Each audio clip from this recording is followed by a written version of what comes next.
মনোৱাৰ হুছেইন নামৰ এজন লোকৰ ওপৰত ডকাইতি চলোৱাৰ অভিযোগ উত্থাপিত হৈছে।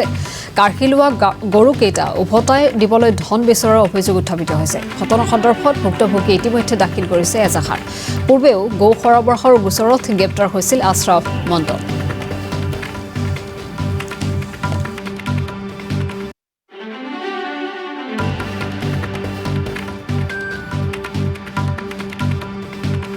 সোমবারের দিন গেছি 12-20 গাই কিনবে, মানে রোজার মাছ আছে গেল গাই খাওয়া খাবে, তার জন্য গাই কিনবে গেছি। যা 4টে গাই নিছি, মুই নিনু হয়, ভাতি যেগুলো নিল হয় ভাগাভাগি করে নিল হয়। তো সেই গাই 4টে কিনছি, কেনার পরত চালানটা ভাতি যেগুলো নামত করে আমার ডাঙে আনবে।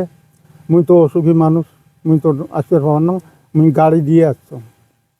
সেইগুলো ডাঙে আনিয়ে কুফলি ডাঙার মধ্যে আটক করে দিছে।